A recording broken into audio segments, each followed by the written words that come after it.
Hello everyone, welcome back to Sandeep Kharab YouTube channel. आशा करती हूँ आप सभी बहुत अच्छे होंगे और आप सबकी प्रिपरेशंस बहुत मस्त चल रही होगी। और दोस्तों, हम लोग कर रहे हैं पॉपुलेशंस के बहुत सारे क्वेश्चंस और बहुत सारे क्वेश्चंस हम कर चुके हैं और थोड़े से क्वेश्चंस रह गए हैं। तो आज हम करेंगे पॉपुलेशन पार्ट 5। और दोस्तों, DSSB TGT SST की प्रिपरेशंस और भी बेहतर करने के लिए जुड़िए Educare academy by Mandeep ma'am के साथ, जिससे आपकी तैयारी होगी और भी आसान। तो चलिए बात करते हैं फटाफट से क्वेश्चन नंबर 1 की। According to the 2011 census, the literacy rate of Andhra Pradesh state is. 2011 की जनगणना के अनुसार आंध्र प्रदेश राज्य की साक्षरता दर डैश है। तो कितनी है आंध्र प्रदेश की साक्षरता दर 2011 के अनुसार? तो दोस्तों वो है 67.02%। Option C is the right answer. इसमें मेल लिटरेसी है 75.6% और फीमेल लिटरेसी रेट है विच इज 59.7%। अगर हम ओवरऑल कंपेयर करें तो पहले से अब जो लिटरेसी रेट है वो थोड़ी सी इंक्रीज हुई है। ठीक है, तो option C is the right answer. तो दोस्तों, according to the 2011 census, which state had the highest decadal growth between 2001 to 2011? तो जो 10 साल वाली जो वृद्धि होती है कौन से स्टेट की सबसे हाईएस्ट है बिटवीन 2001 से 2011 तक? तो दोस्तों आंसर है इसका Meghalaya. Meghalaya has registered the highest decadal growth rate during 2001 to 2011 which is 27.80%। ठीक है, इतनी दशकीय वृद्धि हुई है। ठीक है, मेघालय की। Option D is the right answer. ठीक है दोस्तों, आगे बढ़ते हैं। अब बात करते हैं क्वेश्चन नंबर 3 की। According to the 2011 census, which of the following union territories of India has the least population? यानी लीस्ट यानी कम पॉपुलेशन कौन से केंद्र शासित प्रदेशों में से किसकी है, सबसे कम जनसंख्या? तो दोस्तों according to the 2011 census, Lakshadweep जो हमारी यूनियन टेरिटरी है उसकी इंडिया में सबसे लीस्ट पॉपुलेशन है। ये पॉपुलेशन अप्रोक्सीमेटली 64,473 इतनी लीस्ट पॉपुलेशन है। तो सबसे लीस्ट पॉपुलेशन किसकी है? लक्षद्वीप की। लक्षद्वीप कहाँ लोकेटेड है? ये ग्रुप है इस्लैंड का in the Arabian sea of the south western coast of India, और ये कंसीडर की जाती है सबसे स्मॉलेस्ट यूनियन टेरिटरीज में से। ठीक है, क्योंकि इसका एरिया और पॉपुलेशन दोनों ही कम है। आगे बढ़ते हैं। अब बात करते हैं क्वेश्चन नंबर 4 की। Assam and the most of the peninsular states have dash population density.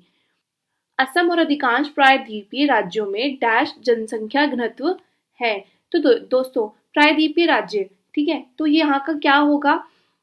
Moderate population density होगा। मॉडरेट पॉपुलेशन डेंसिटी होगा। क्यों? क्योंकि ये हिली एरियाज में है, rocky terrain, moderate to low rainfall होती है यहाँ, और यहाँ की जो सॉइल है वो लेस फर्टाइल सॉइल है, तो इसलिए यहाँ पर लिमिटेड पॉपुलेशन ग्रोथ है। पहाड़ी इलाके हैं ये, ठीक है, चट्टानी इलाके हैं और मध्यम से भी कम वर्षा होती है यहाँ पे, और ये जो मिट्टी होती है ये कम उपजाऊ होती है, तो इसलिए जनसंख्या वृद्धि यहाँ पर सीमित हो जाती है। मॉडरेट डेंसिटी क्या हो गया दोस्तों? मॉडरेट डेंसिटी का मतलब ये हो गया कि जो पॉपुलेशन है वो ना तो बहुत ज़्यादा हाई है और ना ही ज़्यादा लो है। ठीक है, मॉडरेट है इन एरियाज की। तो option B is the right answer. Now question number 5, why is population growth low in underdeveloped and technological backward societies? अविकसित और तकनीकी रूप से पिछड़े समाजों में जनसंख्या वृद्धि कम क्यों है? क्यों होती है दोस्तों? क्योंकि the death rate and the birth rate are high, क्योंकि जन्म दर और मृत्यु दर दोनों ही ऊंची होती है। तो क्या होता है, प्रभावी रूप से ये ये जो दोनों चीज़ें होती हैं, डेथ रेट और बर्थ रेट, ये एक दूसरे को रद्द कर देती हैं। तो इससे क्या होता है, जो जनसंख्या वृद्धि होती है वो कम हो जाती है। ठीक है, तो option B is right answer. चलिए बात करते हैं क्वेश्चन नंबर 6 की। Push and pull factor are related to which component of population. Push और पुल कारक जनसंख्या के किस घटक से संबंधित हैं? तो देखो दोस्तों, जो पुश फैक्टर होता है वो जो इंसान होता है, ह्यूमन है, ठीक है, उसकी जो नेगेटिव कंडीशंस हो जाती है, जहां वो करंट एरिया में या करंट लोकेशन पे रह रहा है, जो उसको इनकरेज करती है कि उसको उस एरिया को छोड़ दो। ठीक है, जैसे कि पॉवर्टी हो गई, गरीबी हो गई, लैक ऑफ जॉब अपॉर्चुनिटी हो गई, पॉलिटिक्स पॉलिटिकल कोई रीजन हो गया, नेचुरल डिजास्टर्स हो गए। ठीक है, तो ये क्या है, ये होता है पुश फैक्टर। और दोस्तों पुल फैक्टर क्या होता है? पुल फैक्टर ये होता है जहाँ पे पॉजिटिव एस्पेक्ट्स होते हैं, और वो जो पॉजिटिव एस्पेक्ट्स होते हैं वो एक न्यू लोकेशन की तरफ आपको क्या करते हैं, अट्रैक्ट करते हैं, टू माइग्रेट देयर। ठीक है, ताकि वो वहाँ पे माइग्रेट हो पीपल, जैसे गुड अपॉर्चुनिटीज, जॉब अपॉर्चुनिटीज हो गई, या जॉब पर्सपेक्टिव से वो वहाँ पर शिफ्ट होते हैं। ठीक है, फैमिली कंसर्न से होते हैं, हाई वेजेस से होते हैं कि कहीं पे अच्छा वेतन मिल रहा है तो वहाँ पर हो जाते हैं, सेटल हो जाते हैं। ठीक है, बेटर क्वालिटी ऑफ लाइफ मिलती है तो वहाँ पर हो जाते हैं, विच इज पुल फैक्टर। ठीक है, तो पुश एंड पुल फैक्टर किससे रिलेटेड है? माइग्रेशन से। Option D is the right answer. आगे बढ़ते हैं, अब बात करते हैं क्वेश्चन नंबर 7 की। According to the 2011 census, which of the following is the most widely spoken language in India? 2011 की जनगणना के अनुसार निम्नलिखित में से भारत में सबसे अधिक बोली जाने वाली भाषा कौन सी है? तो ऑफ कोर्स हिंदी। ठीक है, सबको पता होगा, option B is the right answer. Hindi language is most spoken language in India.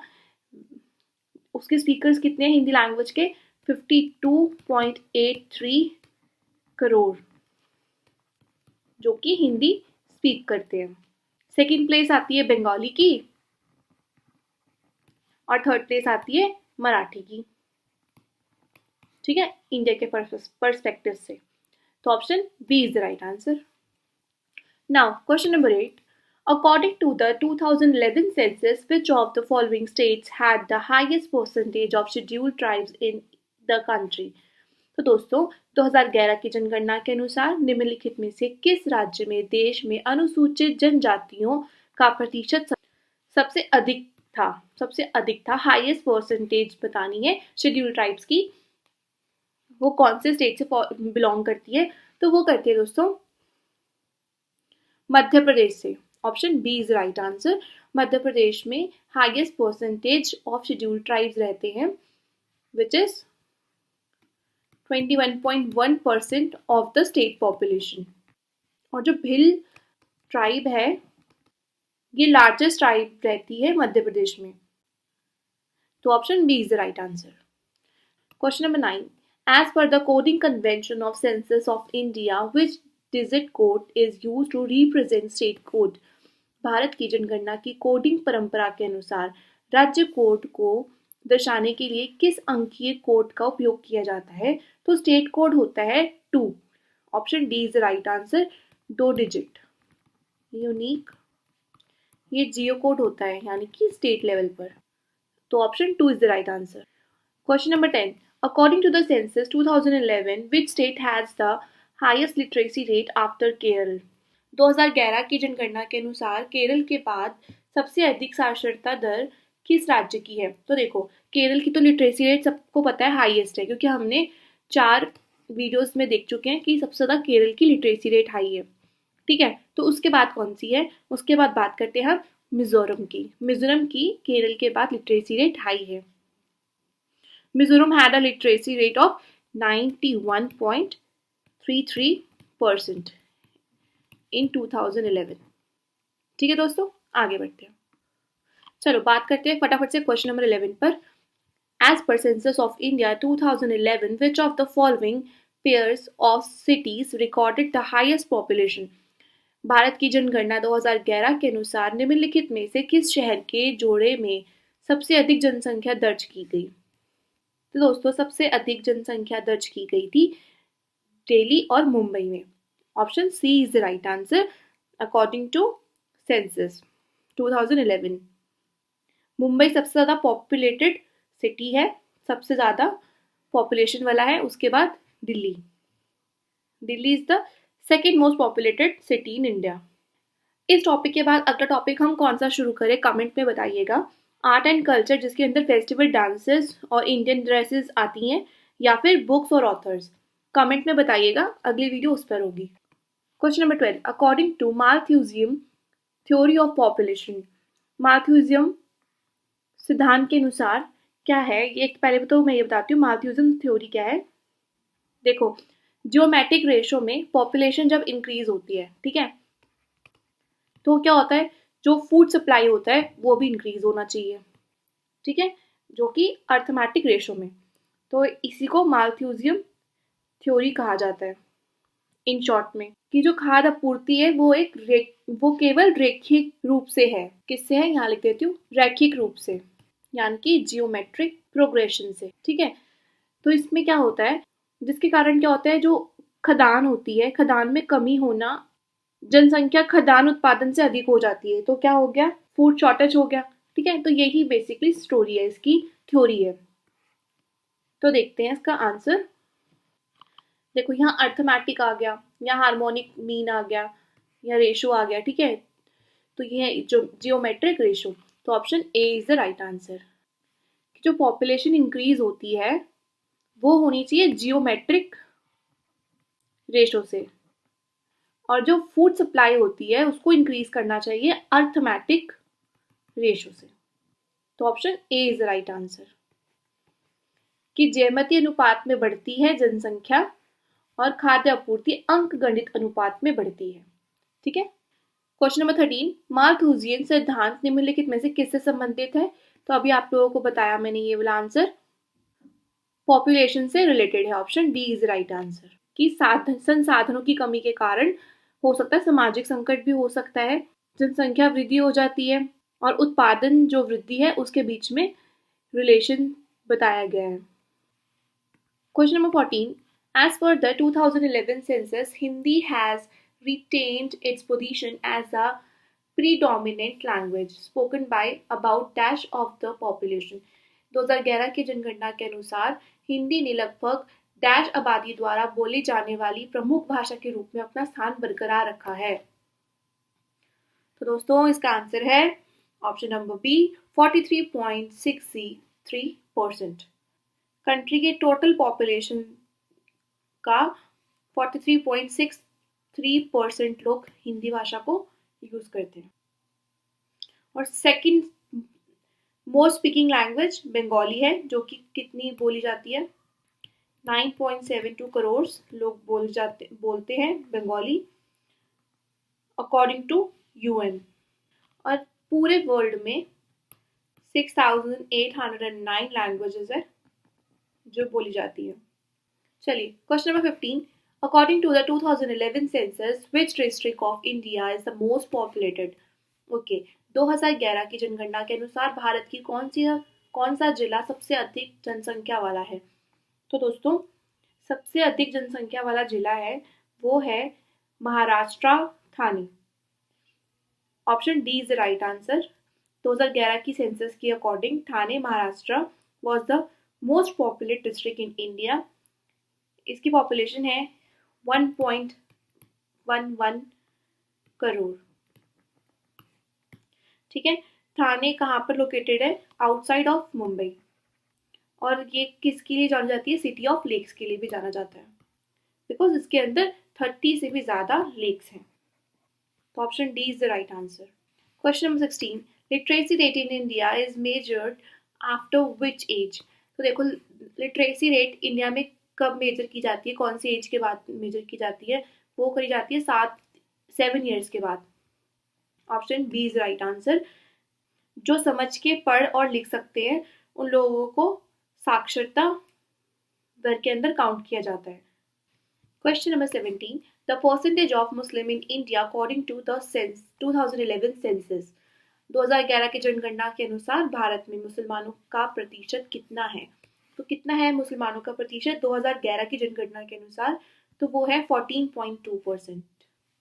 ठीक है, 14.2% इंडिया की पॉपुलेशन में मुस्लिम्स हैं, जो कि इंक्रीज हुए थे 1951 के बाद 10%।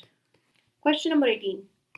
As per census 2011, which of the following India state has the highest proportion of scheduled tribes in its population? ठीक है, 2011 की जनगणना के अनुसार निम्नलिखित में से किस भारतीय राज्य की जनसंख्या में अनुसूचित जनजाति का अनुपात सबसे अधिक है? ठीक है, शेड्यूल्ड ट्राइब्स का जो पॉपुलेशन है, हाईएस्ट प्रोपोर्शन कौन से स्टेट में है? तो वो है दोस्तों मिजोरम में। Option A is right answer. प्यारा सा मिजोरम में है। इसकी जो पॉपुलेशन है एसटी की वो 95% है स्टेट में। ठीक है, और अगर यूनियन टेरिटरी की बात करते हैं, यूनियन टेरिटरी की, तो लक्षद्वीप में। Question number 19. According to the 2011 census of India, which of the following state has a population density of 17% per square kilometer? Okay, Bharat की 2011 की जनगणना के अनुसार निम्नलिखित में से किस राज्य का जनसंख्या घनत्व 17 व्यक्ति प्रति वर्ग किलोमीटर है? तो आपको पता होगा इसका आंसर, बहुत बार करा चुकी हूँ। Option C Arunachal Pradesh.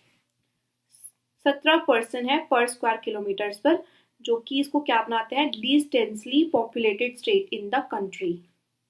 ठीक है दोस्तों, आगे बढ़ते हैं। हमारा last question 20 question. Which of the percentage of rural child population of the total child population of the country in India as per provisional population total of census 2011?